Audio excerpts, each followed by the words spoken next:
Ted, what's with that bathrobe? What's wrong with the bathrobe? I've never seen you wear that. It's a little shiny. Well, it's not supposed to look shiny. It's supposed to look luxurious. You know, it sort of makes you look French. Is that bad? I've never seen that robe. Well, I've never seen you wear that robe. I've never had the occasion, you know. It's been a long time since I've had to take the robe out. You only take it out on special occasions. Why are you wearing Well, you know robe? why? Because we had company last night, and I thought I should look nice in the morning. And I don't remember having company last night, Dad. Well, this is after you went to sleep. I had a sleepover date, Ben. Shut up, Dad. You did not. I did. Why the robe? Well, Dad, really? Here's what happened. I went to the ethical therapist convention, and I thought she was one of them, but apparently not last night. You had a woman in your bed last night? But Dad, this is wrong. This is like a... Go ahead, say it. Just say it. I mean, if you think that I did something wrong, I would like to know about it. I mean, do you even know this woman? I mean, you met her one night at a convention? That sounds... Well, we had this incredible chemistry. Everything just clicked, you know, the way she looked at me, the conversation. I felt witty. I felt sexy. I felt... Those are all disgusting things, Dad. How do you bring a woman home, you know, into our house? This is the family home. What kind of woman just comes home with a man in one night? Don't make it seem so cheap. Well, Dad, it sort of was cheap. I mean, don't you feel responsible to develop a relationship with a woman before you bring her over to the house and have her over here? That's what we did in the cab. Oh. Where is she? Where does she go? She had to leave early. She went to work.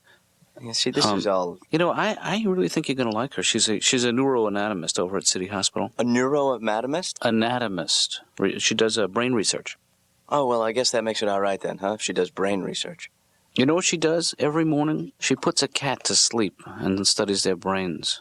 Oh, wow, that's interesting. Before she's had her first cup of coffee, she's killed 8 cats. Well, that's all I'm saying. She's made a commitment. Yeah. She actually was published. She did a paper about chickens and their peripheral vision, which, you know, if you put a chicken on a train, they can't really follow the scenery. You know what I mean? Well, it sounds great, Dad. All sounds great. Well, I'll tell you, if she's anything like her perfume... That's me. Then, oh, that's you? Yeah. I'm wearing a fragrance that... You're wearing a fragrance? You know, I keep it in the pocket of the robe for occasions like this. Yeah, but that hasn't been used in a while, huh? Well, it's been, you know, I've been on a dry spell. Well, I guess I'm happy for you, Dad. I mean... Well, you have an odd way of showing your happiness for me. I think that you should be thrilled that your father, at the age of 48, is finally pursuing a healthy, full relationship with a teen, with a happy-go-lucky teen. No, I think you'd be happy for me that I met somebody who I'm fond of and that we hit it off and that maybe something will evolve here. You know, I don't even know you anymore, Dad. I mean, you're not the man I married.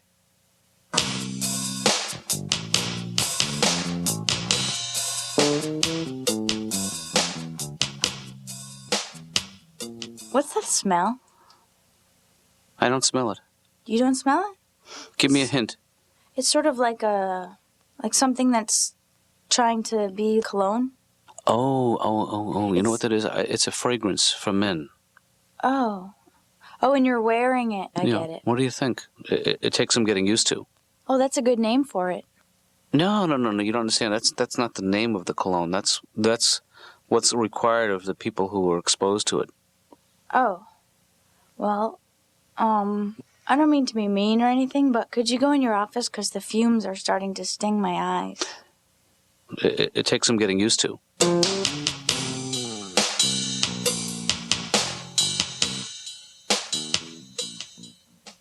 Hi, I'm Lou Schneider. Hi, I'm not crazy. I just have some things I want to talk about. I mean, not everyone who comes in here is crazy, you know. And for you to think that is wrong.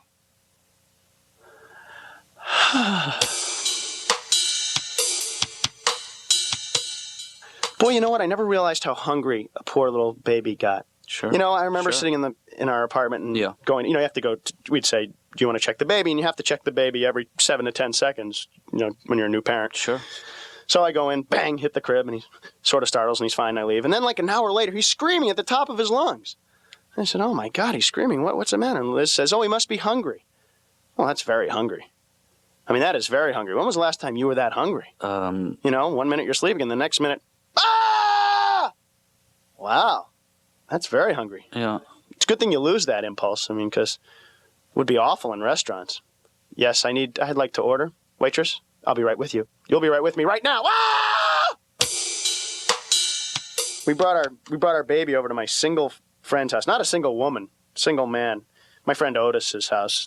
We've talked about Otis. Just made me feel so uncomfortable. I mean, first of all, you bring a kid over to a single guy's house. It's like when they used to bring those exotic animals onto those talk shows. It's like, here, you want to hold him? No, wait a minute. Let me ask you a question. Now, is he full grown? Oh, no. They could grow to be 6 feet, 180 pounds. No, you're kidding. What's he eat? Oh, he'll eat anything. You want to let him lick you? No. And they don't even understand. I mean, maybe I was like that, but it just seemed, I'm just so conscious of it. It was like Otis's house of glass and edges and flame. It was unbelievable. The whole house. It was like we were sitting in a camping stove. It was the most dangerous place in the world. I got in a weird situation, and I hurt my son not too long ago. I didn't mean to. He was doing that little kid flop, where they just sort of all their bones turn to mush and they lie on the sidewalk. And I picked him up by the arm. And I didn't yank him or anything, but somehow his little elbow went out of joint. And, of course, I couldn't bring him to the hospital because I didn't want to spend the night in jail. So I just called the doctor and said, what do we do? And they said, well, you can fix this at your house. And they told me how to pop his elbow back in. And I did it. It was very easy. I actually was able to put his dislocated elbow back into place. And that was kind of cool. Now for guests, I'll actually just pull a limb out and put it back just for show.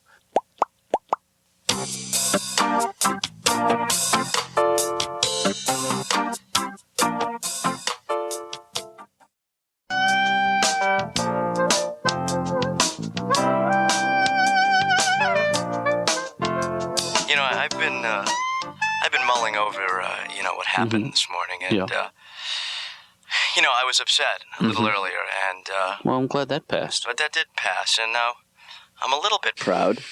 Good. But also still a little bit upset. And I was going to actually call Mom and tell her, but I decided against it. Tell her what? Tell her about the woman, that was with you. Why would you even think of it? Well, I thought about it because, Mom has a right to know that you're seeing other people, and she didn't know that, and I was going to tell her, but now I decided against it. I don't think she would even care, to tell you the truth. I think she would, Dad. Ben, your mother expects me to see other women. She's told you that? She's given me an ultimatum.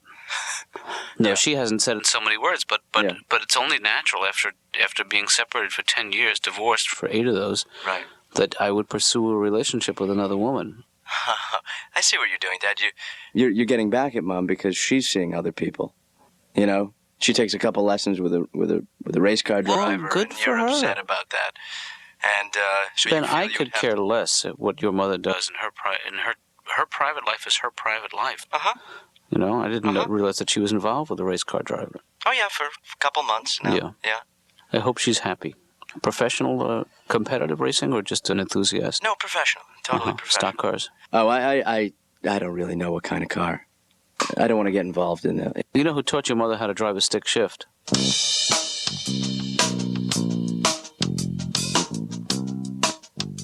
I'm here for the 11 o'clock appointment. It's 11:30, Mr. Braudis. I'm sorry. I'm afraid you've missed it. You'll have to reschedule. Oh, can I reschedule it for 12 o'clock? No, actually, that's when Dr. Katz takes his lunch. Well, can I go with him? Yes. Sorry about lunch, Bill, but I think there's just too many things that distract us in the diner. But would you like one of these mints? Well, what kind of aspirations did you have then? When I was a little boy, I had 2 dreams. One was to grow up, and the other was to be a professional baseball player. I love baseball. I played Little League back in college, and my nickname was Mr.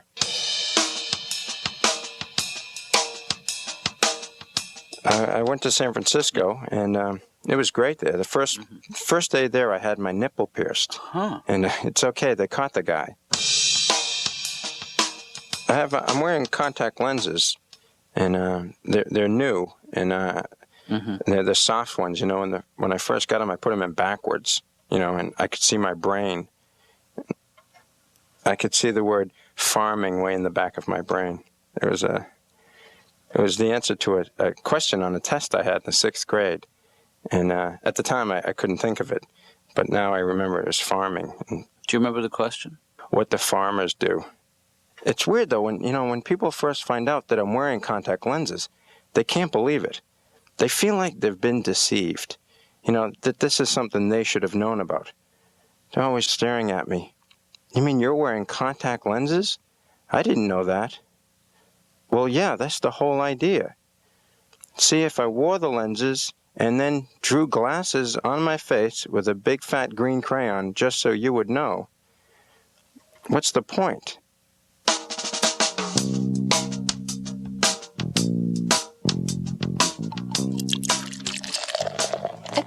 John, what is that? Are you wearing a cologne? You know what you're smelling? It's a medicated powder that I have a rash. That's nice. I like it. What are you laughing at? It's nice. I like it a lot. What is your problem, Stanley? What's so funny about a guy with a rash? The old rash excuse. You're wearing perfume, aren't you? No, I'm not wearing perfume. Cologne? I have a rash. That's all from... You know, Katz, I kind of recognize the scent, so you can't pull one over on me. I remember 5 years ago, you were wearing the same scent. Well, when you were all hot for that temp. Remember that temp that became a perm? Is that true? It's true. I met someone last night, and Oh, cute. Why is it? What's so cute about it? I mean, a man and a woman in a weak moment. It's just a whole other side of you that I just never see, and it's something so sweet about your making this effort to wear cologne. It's just cute. Stanley, will you explain to me what's going on here? It's natural for women to think that men in love are adorable. That's the way they are. You throw in bald and petite like you, and you got some cute stuff there. I don't Shut up, Stanley. I'm just so happy that you found someone new, John.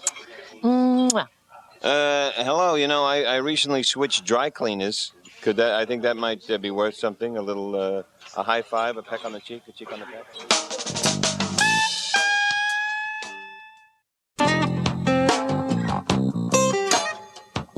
You know, I had a weird experience with the doctor. You know, I don't respond well to treatment. I think that's part of the problem, is that I don't respond well to treatment. I call up a doctor. First of all, I never see my doctor because I'm in an HMO. They don't want you to come in. You call me, I'm sick. Don't come in. No, don't come in. Is there a doctor there? No. No, it's like the Wizard of Oz. There's no doctor. Pay no attention to us. It's like you're reaching a post office box somewhere. You can't go in. He finally called me back, and I said, I have a cold, I have a cough. He says, okay, a cough. Now, is that a productive cough? I said, well, what do you mean productive? And he says, well, are you coughing up a lot of mucus? I said, well, yes, but I'm not using it for anything. I had a weird experience at the dentist, too. Well, maybe it's my own fault. I was goofing around with the dentist a little bit the last time I'd been there, and you know, he was saying, oh, you got to take better care of your teeth. And I said, I will, doctor. I'm really going to concentrate this time. I'm going to brush, and I'm even going to get some of that string. Doctor, are you awake? I'm with you. Anyway, you know, I'm frustrated. Tell me about it. Tell me about it. Because part of the way I express myself is through sarcasm. I mean, sometimes people get it, sometimes they don't. What about the guy who first used sarcasm? That must have been horrible. How's that food? Is it hot enough for you? Oh, yeah, it's plenty hot. Good. No, it's not hot. It's cold.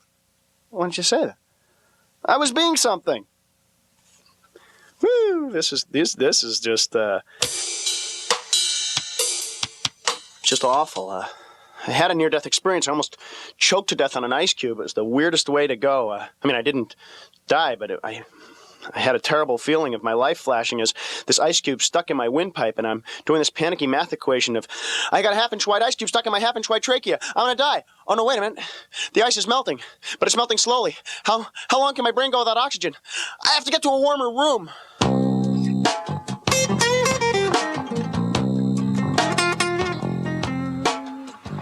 Hey, Dad. Ben? Yeah. Ben, she's nice to bump into you like this. Well, I thought I should be out of the house, Dad, because of your lady friend. Oh, no, I gave her stopping by. I gave her the night off.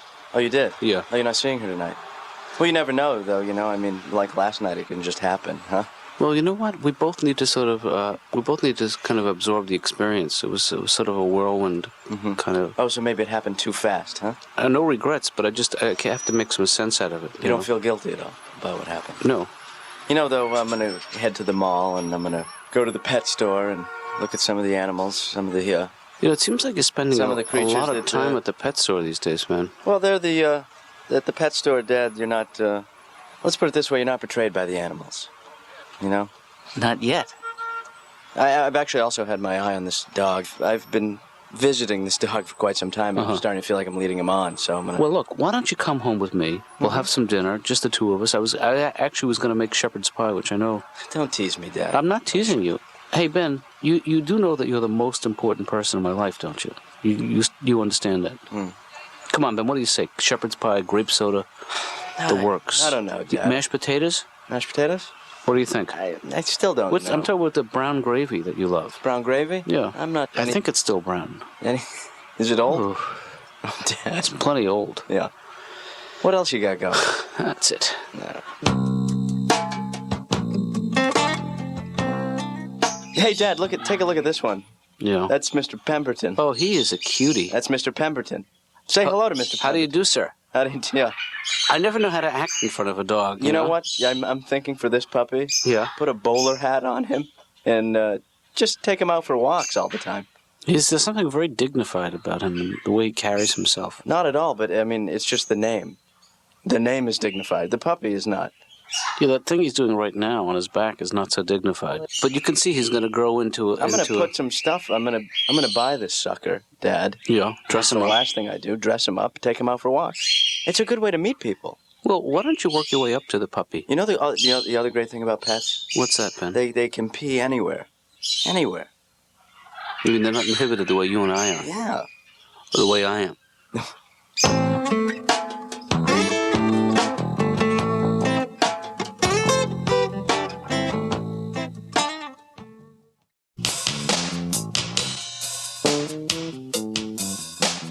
So we've been married almost 3 years now. Right. So what's the problem? And my wife still has not given me back the engagement ring.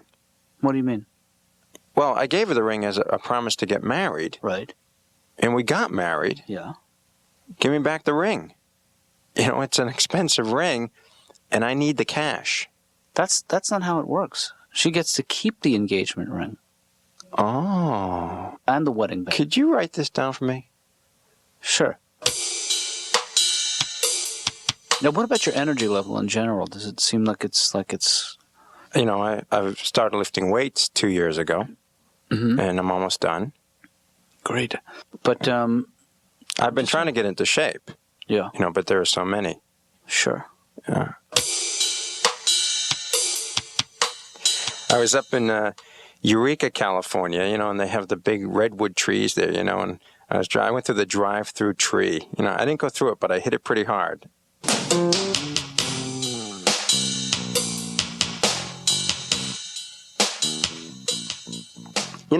Yeah. I don't know. My life has become so pathetic that I'm just... What do you mean by that? Pathetic in what way? I'm just thrilled with the maintenance of the status quo. I mean, if I wake up and, I'll go through that minute of panic if I can't find my wallet, and then the minute I find it, it's like it's made my whole day. All right, my wallet! Yay! Well, what about it? It wasn't stolen! Was it? No, it never was. I found it. Did you lose it? No, I still have it. I don't know, I just get so excited about it. I get excited just hearing about it. But you know what the music means.